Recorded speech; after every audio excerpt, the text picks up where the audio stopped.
بسم الله الرحمن الرحيم الحمد لله الذي خلقنا ورزقنا ولم يتركنا حملا ثم أصلي وأسلم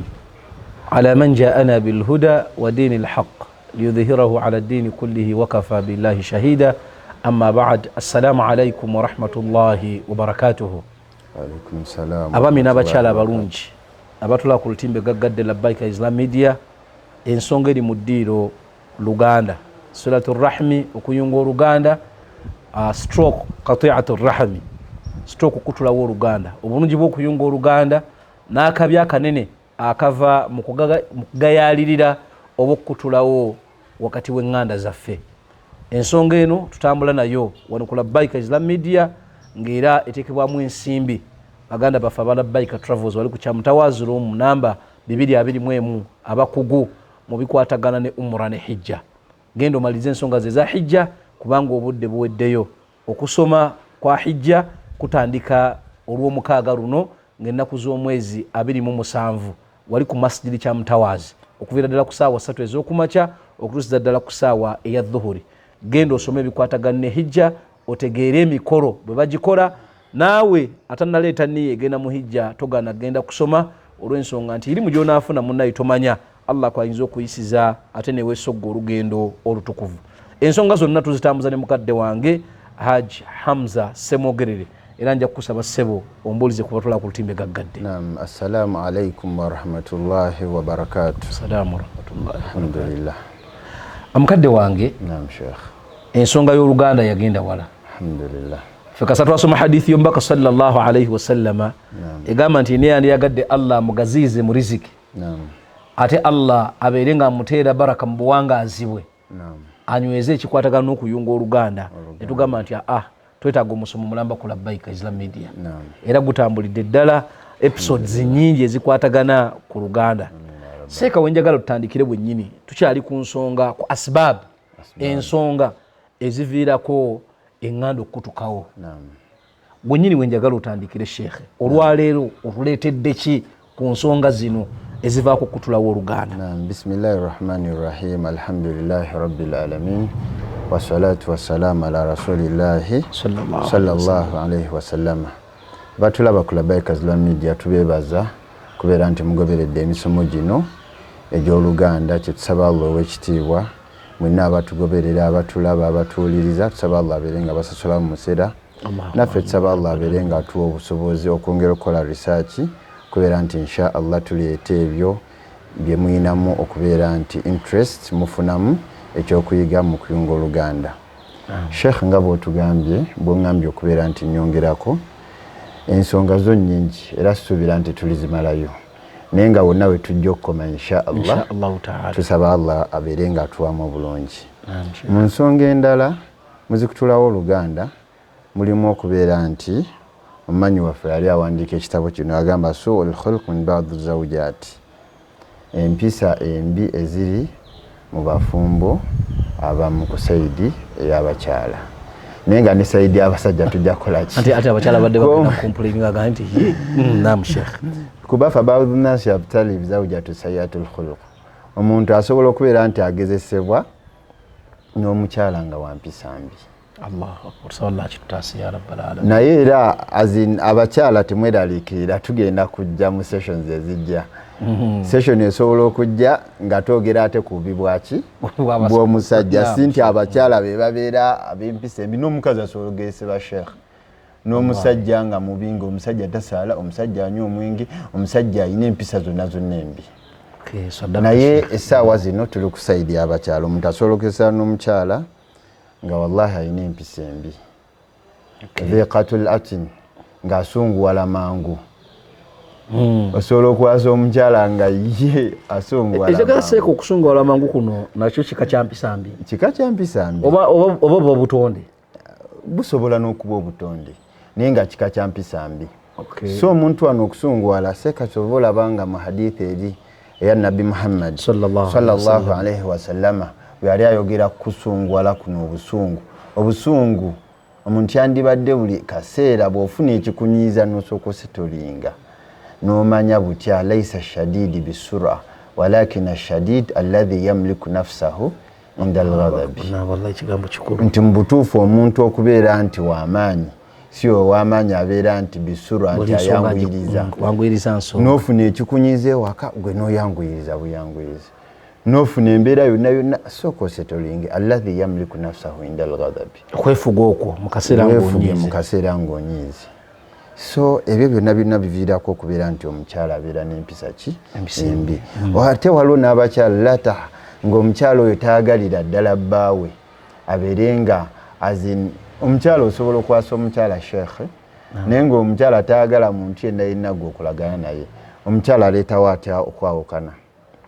Osobola okwasa omukyala n'agamba nti nonze wano maama wo mulabewo ng'omukyala agamba ewaka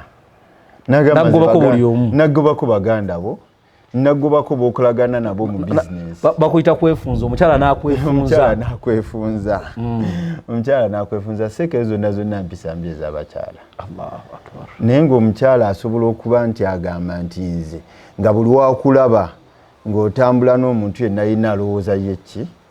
bintu birala. Yinza okuba nga kati nga sheekh gwe oli imaamu mulamba osobola okubeera nti oyina mu b'okulembera mulimu abakyala si bwe kituufu. Si abakyala abo oyina n'obbasomesa. Omukyala yinza okuba nga buli wakulaba ng'osomesa abakyala agamba nti imaamu alinamu ensonga. Imaamu alinamu ensonga. Najja n'atabukira abayizi. Abasawo. Omusawo tagenda kujjanjaba baami bokka waba musajja oba omusawo omukyala tagenda kujjanjaba abasajja bokka. So ensonga ezo zonna naye nga sheekh ezimu ku nsonga eziri wansi awo empisa embi ezijjudde mu bakyala mu bufumbo ze tulina okunogera eddagala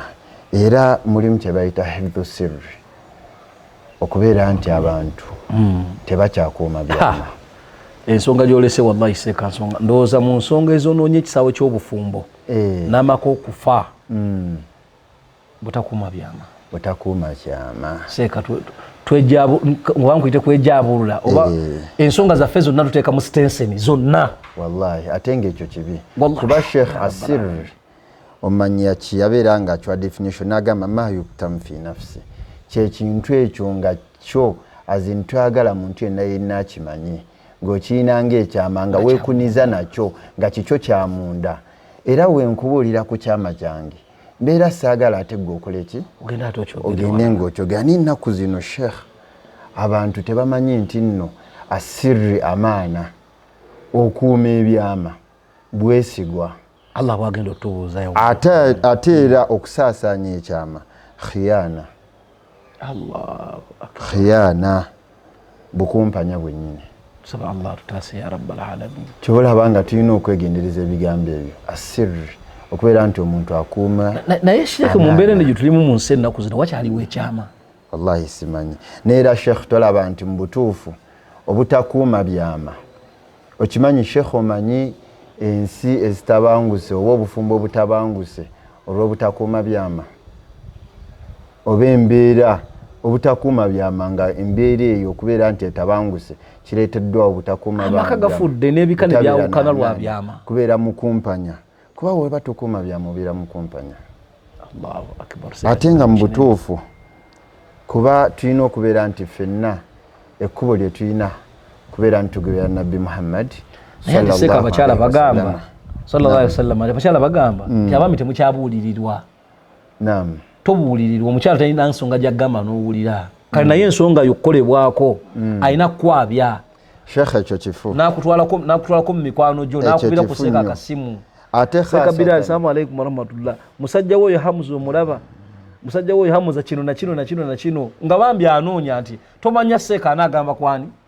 seeka omukyalo kye mugambe saazi mu midi eno mugamba agende ku bigambo bya Nabbi Muhammad sallallahu alaihi wasallama. Nabbi Muhammad yatugamba idha haddatha ar-rajul bihadith thumma altafata fahiya amana. Bwe nkugamba ekintu kyange kyonna nenkugamba ekintu nembanga ekintu nkusizzaako nenkugamba nenkussa kati nemerako n'ensonga ze nekugamba kutukuno nengamba gundi gwe kino ngaba ne bwe sigamba ndi kikuume nesigamba nti mbamaze okukwasa ekyama kyange mba nkikwasizza naye khasatan kirabikira nnyo mu bakyala mu bufumbo ate nga sheekh ennaku zino tukola ensobi y'amaanyi nnyo ate nabbi Muhammad sallallahu alaihi wasallam ayina ebintu byatugamba nti byo tetulina nakulowooza kubeera nti tukola kitubifulumya ebyomu kisenge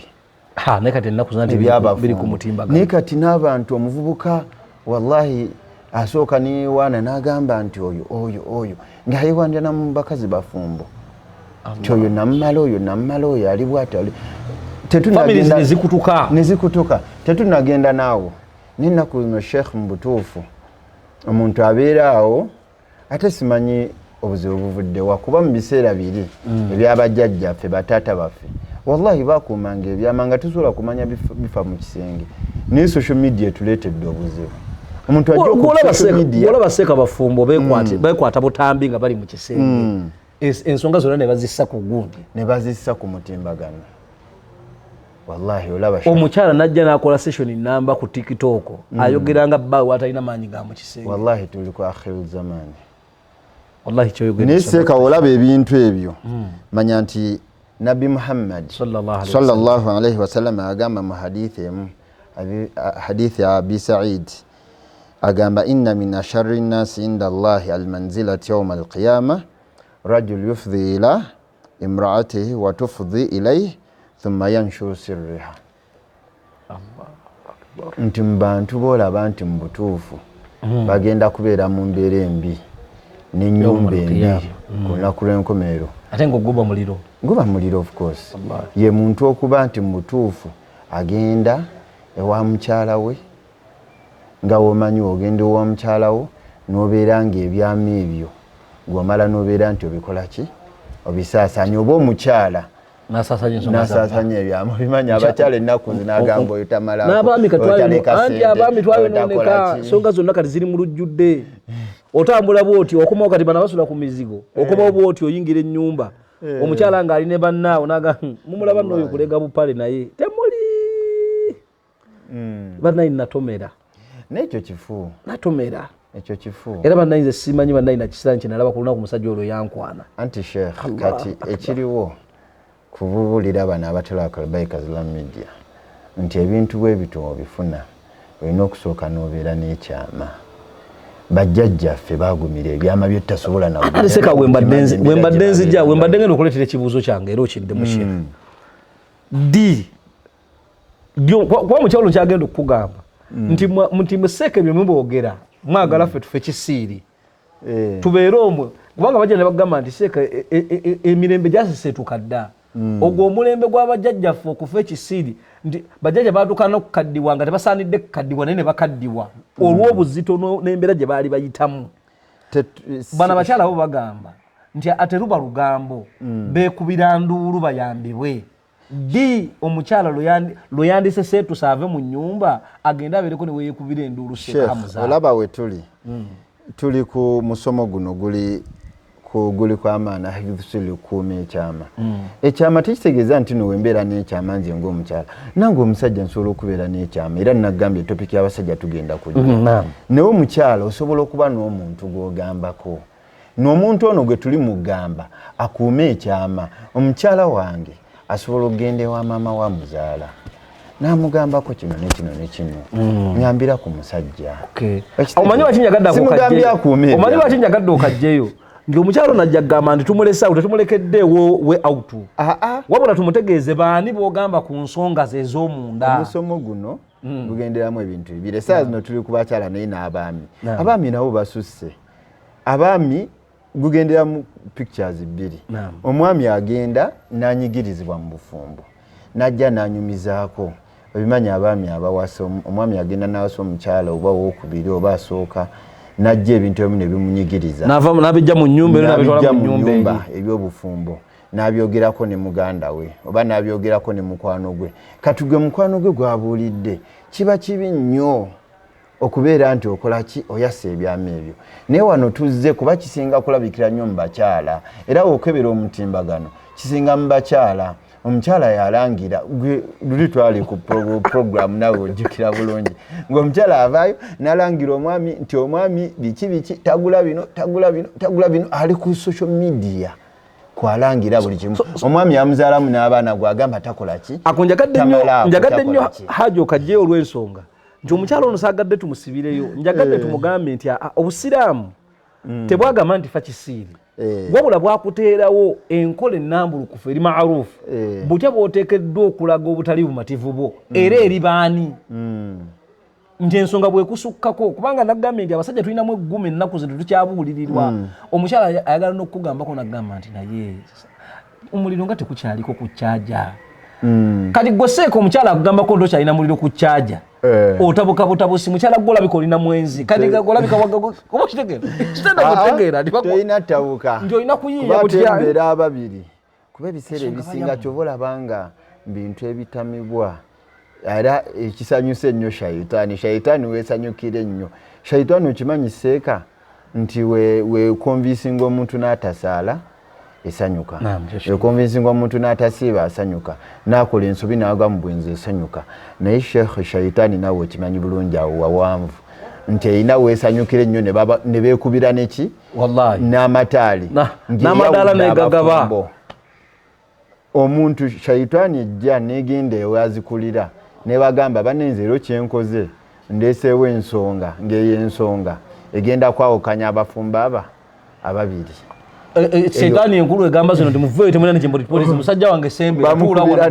tuula wano bamukubira n'ettaali oyo so okwawukana okuba okwawukana seeka kulimu ebintu bingi kyova olabanga kujjamu n'oluganda era shayitaani webaawukanya oluganda lukutuse byonna biba bikutuse ebintu bingi awo tolanga buli omu tumukubiriza buli ayina mukyala we n'ayina mwami we abakyala bannaaye tugezeeko nnyo okuuma ebyama by'ewaka shekhe okimanyi ekyafeewo kya Ibrahim alayhi salam kyakyanga omukyala eyasooka mukyala wa Ismaili eyasooka kyusa omwango gwogundi kyusa nga tamanyi nti no bamugoba waka owokubiri yajja ye asirika busirizi embeera n'agikuuma abakyala batwabizza nnyo seeka omulembe guno simanyi oba naye seeka batwabizza nnyo seeka obeera awo ng'omukyala yakutemaatema mu kika kyonna naye ng'ategeere no hadithi ya Nabi Muhammad kuba oyo abeera mubi nnyo era agenda kuba n'ekifo kibi nnyo ku yawmul qiyama era saba Allah abeere nga tutaasi naye n'abasajja tubagamba bannaayi abasajja bayitiridde abavubuka sheekh mbubuka akola ezambi neyewanira mu zambi obwenzi mbubuka yewanira ata mu bwenzi eri hadithi bagirabira naye baseeko oba bantu almujahil egamba etya sheekh nabbi yagamba nti buli muntu wa umma yeeno agenda kusonyiyibwa Allah agenda musonyiwa illa okujjako illa ajahirun abantu abakola amazambi nga bagakolera mu lujjudde nabbi n'awa n'ekizampu omuddu eyakoze ezambi Allah n'amubikkirira ye n'akeera ku makya ne yejjayo kati oba nayo kati social media atabuse omuntu abeera ku social media n'agamba oyo nammala oyo kiki awo nabbyewo awo nakoze eki oba tuliko amajini nga gabika byanjawulo namubba oyo tategeera oba waliwo amajini ga .com nga ge gatwambala wallahi Mungu atusaasire kubanga amazima gali ndi seeka otunulye neeyisa yaffe twafuka shayatini zennyini enkola ndooza ne shayitaani adde emabbali n'atwewuunya akati naye ate kino zamani kyeno Allahu akbar naye nga sheekh kyetwandikubiriza abantu naye baseeka ojja kujjawo n'osomese ku nsa seeka tetukyalinamu nsa alhaya tetukyalinamu nsonyi walhaya min al-iman ndooza tujja kujjawo noseeka ku nsonga eno ey'oluganda era oyingizeemu okwo ogaziizemu abaddu bano ku kigambo ky'ensonyi kuba amazima gali twanaabuuka ensonyi kyekitukozesa bino byonna faman lam yastahi fasna ma shi'ta bw'obanga tokwatibwa nsonyi kola kazambi yenna kati kyekyasaasinyo kye tulimu tokyalina nsonyi gwegenda okebera social media zonna TikTok ogenda okusanga kati abakyala baffe bebaagala oba abakyala abali ewaka abakyala bebaagala bakyala seeka balina obudde bungi abeera ku ssimu n'abeera ku TikTok n'ava kano byonna amala gawuliriza byebyawudde n'obufumbo ogenda okulaba omukyala asinzidde ku bufumbo oli ali awo obufumbo bwamulema najja najjawo amagezi obufumbo tibannaaye mwabali mu bufumbo nze tebanzizaako waliwo ababeera okuwonaga nze kyannemesa obufumbo kunzizaako oveeri ojja eno ozanyire kooli nange ojja ozanyire ye nga wallahi n'otunulira ejjini nze nina omukyala gwe natulira nenga nti naye Mungu si kirungi Allah kusabira muddu kujjulukuka naye omuddu ono Allah nengenda mu dduwa ya Nabbi Nuhu alayhi salam rabbi intadharuhum yudhillu ibadak wala yalidu illa fajiran kafara ngandaba omuddu oyo asana kujulukwa gamba aliwo abeera ku social media ng'agamba abakyala banina njenga tugeze malaya ng'akola bwa malaya n'agamba nti nno n'abali ku ki n'agamba nti nno n'abakyala nti nawe omukyala ali ewaka nawe oli ki kuba nawe buli ne kati interpreting otabwoti wallahi arje kugambe seka abantu wa majini mu mbeera eyo abantu wa mushayatini zenyi tusaba Allah tutasi saba Allah kibola bangano tuzze okubeera ntulungamya abatulaba ku Labbaika Media kikulu wallahi tukimanye nti nno bannayi amaana ebyama byonna ofuna ebyama byo bikuume tobitwala mu social media tobiwa abantu naye gwe bawadde ebyama manya nti nno kati obeera na Abubakari wo mukwano gwo jukira Kristo yagundi era twali wano ne tugidibetingako mu musomo gwa mwogo obufumbo gwenyenyine ogwa Seeka gundi Sheikh Yusuf Arafat Allah aberenga mutwangaliza kiri ekyama Umar yajja ne Hafsa muwala we nga ayagala Abubakari amuwasa Bakari nagana tayogera lwaki Umaru nanyiga nnyo nenga akuma chama cha Nabbi sallallahu alaihi wasallam nagenda kati oramala Abubakari Umaru ya gundi Nabi Muhammad sallallahu alaihi wasallam nga amaze n'okuwasa that means wali wayise wakabanga ono nga chanyize n'okunyiga ono lukuma ekyama kwe kumugamba nti nno falam akun li afshi sirra rasulillahi sallallahu alaihi wasallam nade sobola kubeera nti ekyama so kakitegeeza nabbi awulira tiyamubulira ono yalaba nabulabi nga nabbi alaze interest era balina mu ensonga zaabwe n'Abubakari oyo bwe bati omuntu abeerako ne muneseka omuntu abeerako ne kalinya muntu we wallahi ekizibu kye Uganda wano eky'abasiraamu bano abatulaba obeera ne mukwano gwo bwoti n'omulago omukyala nti onjagala mu yasooka okukulwana yennyini nagenda n'akwogerako ebintu byonna Allahu akbar ya rabbal alamin saba Allah naye tubakubiriza bannaye tukume ebyama kuba Allah yennyini atugamba ku mbeera y'okukuuma ebyama ekisooka okukuuma ebyama mpisa mu mpisa ez'obusiraamu mu mpisa ennungi era omuntu enayina atakuuma byama abeera talina mpisa Tolanga Allah yenyini atugamba ofu bil ahd innal ahdi kana mas'ula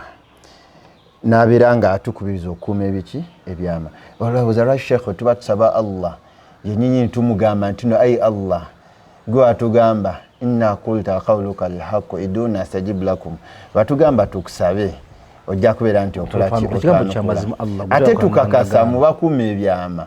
tosobola kubeera nti osuubiza kintu okujjako ng'ogenda kula kikitu ate Nabbi sallallahu alaihi wasallam bigambo yatuyigiriza okusaba Allah yatuyigiriza kusaba Allah tukuumira byama wallahi kigambo kikulu nnyo ekyama seka ogenze n'oleeta ensonga era ne musifa naye ndabire ddala nga mu nsonga ezizitowe ziri a'adham mu nsonga zetwakwogerako eza qati'atu rahim ensonga y'ebyama nsonga nkulu seeka kigambo kubanga awatali kyama wabeerawo olugambo seeka olugambo olutemyetemye families z'abantu zonna zaawuka kubanga omuntu atayina kyama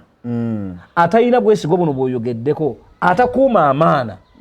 mwangu nnyo era wakwongeramu ebitaliiyo kituufu omuntu atasobola kukuumya kyama tayinza kuzitooyerera kwongeramu kitaliiwo n'agamba nti kino n'ayagala okuwoomesa emboozi eno agiwoomese ne batabulatabula families zonna wallahi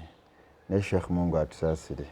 tugezeeko bannayi abatulaba ku Labbaika Media bannayi tusaba tugezeeko nnyo kuba mubimu mukuma ebyama sifa bitendo ku bitendo byaki by'omukkiriza tubolanga Allah inawe yagamba walladhina hum li amanatihim wa ahdihim ra'un timutuufu babeera we baba bafunye ebintu byonna babeera beesigwa nga bakuuma ebyama nga byonna wallahi babituukiriza ne Sheikh ogamba omuntu ekyama kyo oba temunnava we muli actually walina ogogamba ekyama awe nyinyi ng'okyakimugamba natandikirawo kitayipinga okukisindikira ku gwakisindikira ogenda ng'okimalayo nga naye akimazeeyo oba okyegera muba mwogerano nga nolya gakanga kuwona aligamba omanyi ng'agamba ekino nakino golowooza nti aba alina gwayogera naye omulala kumba ali mu kwasanguza kyennyini ky'omugamba kyali mugambako omulala naye Allah atutaase seeka naye seeka ebyama bizitowa seeka waliwo omuddu ekyama kyakuwanga kizitowa noononyawo kiwummulizaako tusaba Allah kiri kyogambye nti tusaba Allah atuwe emmizi ate atuwe n'obusobozi obutereka ebyama by'abaganda baffe kubanga omuddu akugamba seeka ekigambo nekikuzitoyerera wallahi nekikuzitoyerera noonoonya woyinza okiwummulizaako naye nga omulembe guno gwe tuliko kye tusaba ffenna abatuwuliriza tugezeeko okumanya nti bannaayi munno wabagambye ekintu ekifa mu maka ge kitegeeza kimuzitowoleddeko afunye gwayagala munne akigamba naate tukyulire ewalala kiba kibi nnyo seeka bano abantu bategeere nti nabbi Muhammad sallallahu alaihi wasallama yatuukibwako embeera bweti ate ng'ava mu bakyala be Allah yennyini n'anenya abakyala n'asindika ne sura namba suratu tahrim era mu nsonga eyo okuba nti ensonga eyo yali nkulu nnyo Allah okubeera nti yasindika Jibril alayhi salam Allah tamala gasindika Jibril okubeera nti asoobaka n'abeera nga amusinza n'agamba ya ayuha nabiyyu lima tuharrimu ma ahalla Allahu lak tabtagi marudata azwajik wallahu ghafurur rahim kad farada Allahu tahillata aymanukum nga aya bwegenda n'ekyava ku kisheekh ebigambo kutambula abakyala bano mu bufunze simanyi oba obudde butumala kayiseewo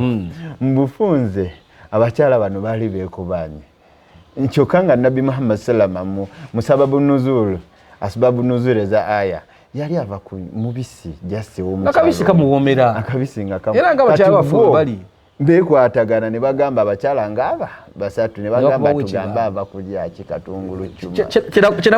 kyuma kyenagambye kiri nti omuntu ayassa ekintu kyangu nnyo okwongeramu kyabakoze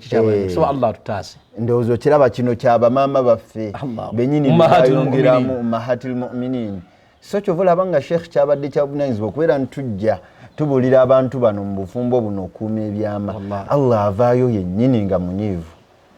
era kuba nabbi ate olwamubuulira ebigambo bino n'agamba tagenda kuddamu kulya bintu ebyo kyokka nga ebintu biri halaali Allah kugenda mu maaso nga aya bwe zigenda lwaki oharamisa Allahu tahillata aymanukum wallahu maulakum Allah n'agenda mu maaso wa idh asarra wonna Allah agenda mu maaso mu bufunzi wallahi tusaba Allah jalla jalaaluhu Allah tutaase mbeera eyo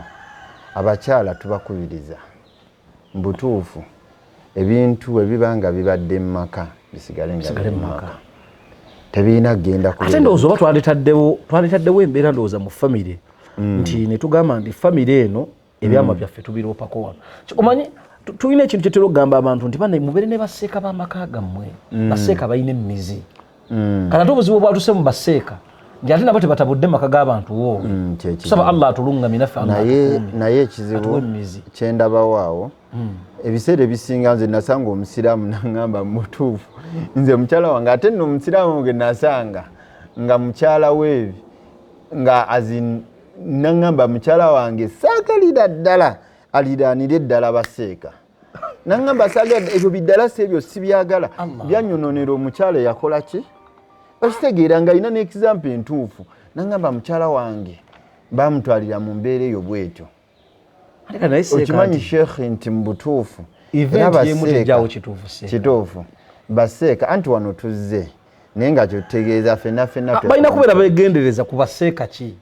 nambeera ki n'omukyalo n'omwennyini omwami oyo njagala mumutegeeza ayinza okuba nga atulaba ne ku lutimbe gaggadde nti n'omukyala gwe baatwala naye talina mmizi naye yali mukyamu kubanga si nti buli mukyala agenda mu ddarasa bamutwala tetuyinza kuburaninga tugamba nti bannaaya temutwala bakyala be mu ddarasa bajja mubatwala n'omukyala gwe yena teyali mutuufu ate yeebaze Allah nti omukyala baamutwala kubanga teyali mutuufu wasa an tuhibbu shay'an wa huwa sharru wasa an takrahu shay'an wa huwa khairu agamba nti mwe temumanyi Allah yamanyi kati Allah mutwala ate kyakyebalize Allah yinza okuba naye yali ni'ima mu ngeri emu naye tetuyinza kugana bakyala kusoma ddiini wabula tuteekawo guidelines kubateekeddwa okutambulira ne boundaries tulina omusomo wano ogwa psychotherapy abakyala batemera boundaries nti omukyala yenina alina okubeera ne boundaries yesu ogenze kusoma naye olina okubeerako n'olukomera lwewessaako seeka taweebwa bbeetu esaalimbira mu boundaries tali zize naye nga ne baseeka kino tukiyiseewo seeka nga twagambye tulina mubaseeka ababi tetulina mubaseeka ababi of tulina mukale baseeka ababi naye kyeŋŋamba mukadde wange seeka kuraisi wasajja alina ekintu kyayogera omanyi lwaki ŋŋamba naye baseeka ababi bayinza okuba nga berimbika mu bwa sheekha nga si baki alina statement yaŋŋamba wano ku seeti wano mukadde waffe seeka kuraisi wasajja oyo yagamba nti tugenda nitukola ensobi abaana abalemereddwa society betusindika bagende bakole obwasseeka naye nti eryana eryo lirajjabu eryo litagenda ne lisoma bwasseeka ligenda kufuuka ekizibu nantekawo embeera yonna ligende ku mahadi ligende bwayise ku biraali ligende kaciri ligende naggalama lisome lifuuke lisseeka kane lijja ne lifuuka ettabu n'abazadde mbebazaako ino bebaza ennaku zino wallahi ennaku zino batuwa cream abaana abalungi naye edda omwana yalinga ow'eddalo ennyo omwana atawaanya ekyalo gwe tutunulire ffenna sijja kwejjamu baŋŋamba ali atawaanya ekyalo okufa obuviro gwe tutunulire ffenna bamutwale mu buwalimu lwakutawaanya kyalo mu buto tusaba Allah atunyweze bebasindika mu buwalimu nga basindika mu mbeere tusaba Allah abalungamye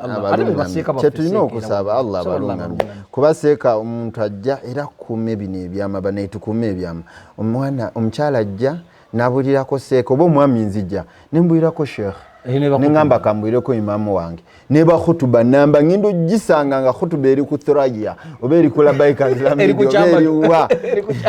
nga khutuba eri kunze ku kyama kyange kinabulidde omuwalimu abali mutwegendereza engeri gyetukolaweze example twandibadde tuzifuna ku mbeera nabbi Muhammad salama engeri gyeyasomesaamu ate nga yatereka ebyama kuba tewali kyatatereka tereka ebyama Seka Hamza ensonga y'Oluganda wallahi ensonga buli kaseera njiraba yeyongera gaziwa ate nga nsonga nkulu mu umur zetunulira ku labbaika wana Islam media nga nkulu ensonga y'Oluganda wallahi nsonga nkulu kubanga yimiriddeko society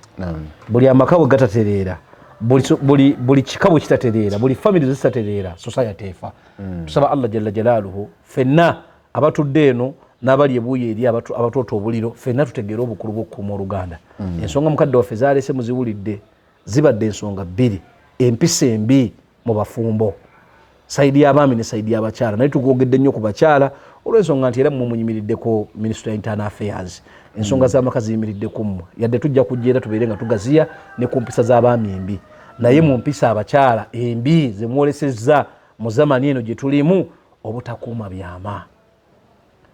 abali abatulaba mulina mikwano gyammwe gibagambe ebigambo nga binene mukuume ebyama by'abantu Allah agenda kubabuuza seka hadithi gyoyogedde enkubi ewala nnyo ku muntu agenda eri mukyala we oba omukyala agenda eri omwami we najjayo ensonga ate nazza n'azanja mu bantu yawmal kiyama w'omuliro tusaba Allah agututaasa amina rabbana Sheikh mu bigambo bibiri njagala nsibuli abatula ku timbe gaggadde alhamdulillah tubeebaza mwenna olw'okugenda mu maaso n'okulaba programu zaffe ezibeera ku Labbaika Islam Media tusaba Allah ow'ekitiibwa beere nga atusobozesa inshallah nti tetukomaawo twongera okubeera nitubaleetera ebitugasa ffenna wamu nammwe saba Allah ow'ekitiibwa abeere nga atwanukula Allahumma amin. Oyo abadde mukadde waffe Hajj Hamza Ssemogerere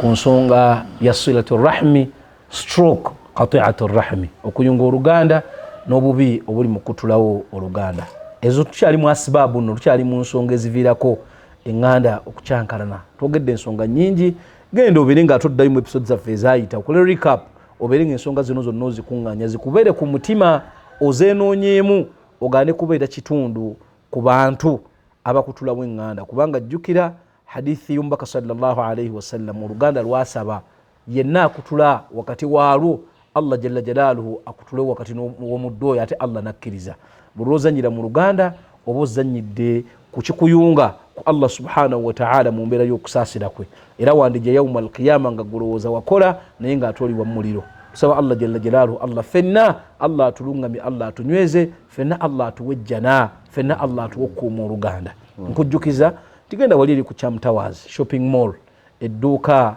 oba office number eri 221 ku Labbaika Travels ensonga ze za hijja ne umura zikolweko abagenda mu hijja nga mutambulira mu agency yaffe ya Labbaika Travels tubagamba nti ennaku z'omwezi nga 27 omwezi guno ogwokuna emisomo gitandika officially wali ku masjidi Cham Towers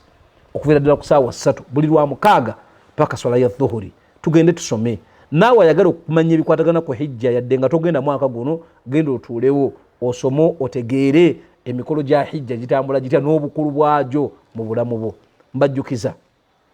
nti umura yaffe ey'omu August naye tugiteekateeka. Oyinza okubanga obusobozi n'obufunye obugenda mu hijja, tusaba Allah abutuwe ya rabbal alamin, naye umura y'omu August ejja ate bwe tuteekateeka ne umura ya December. Ezo zonna packages genda wali ku Labbaika Travels obeere nga ate bazikunnyonnyola ozitegeere bulungi. Jjukira nti osobola ddala n'okusasula kibanja mpola n'ogamba nti nze ntandise ku mulango ya December, n'ogamba nti ntandiseeko n'oteekayo akasente akawunti ne bagiggulawo. Ojja kuba weekoze bulungi nnyo olw'ensonga nti olugendo olwo lukulu gyendi ne gy'oli. Tubajjukiza nti kirira ko wali ku Arrow Center, ogende ku dduuka lyaffe Labbaika Islam Fashions obeere nga ate ofuna engoye zonna ez'obusiraamu okuviira ddala ku mwana omuwere okutuusiza ddala ku mukadde asembayo. Engoye ebika byonna bbeeyi zonna ojja kubanga obifuna bulungi nnyo. Wali Najjeera ku kizimbe TNT opposite Starbex petrol station wewali abakyala abakugu aba psychotherapy. Genda waawo ku Be Well Therapy ensonga zibeere nga zikolwako bulungi. Gwali ayagala service yonna mu printing, outdoor ne indoor branding, genda wali ku Nasa Road office number U9 ekizimbe Printers Arcade ku Hulk Media Uganda Limited. Ensonga zo zonna eza printing zikolebweko bulungi nnyo mu bukugu obw'ekika ekyawaggulu. Twongera okubeebaza mwenna abaatuwadde abaana taamu eno wali eri ku Ainu Shamsa Islamic Schools ew'obulenzi. Mwakoze kinene nnyo, mwakoze kyamaanyi nnyo. Abaana basomye bulungi naddala sayidi eno yaffe ey'eddiini taamu yatambulidde ddala bulungi nnyo. Tubasaba abaana mutuwe abaana tubabangule ku sayidi y'eddiini ne sayidi y'edduniya. Omwanjuzi era omutesitesi abadde Imam Bilal Kitimbo Asumani Menya, Imam Chamtawasi. Mwebalire ddala. Allah abakuume, tulabagane mu episode yaffe eddako. Assalamu alaikum warahmatullahi wabarakatuh.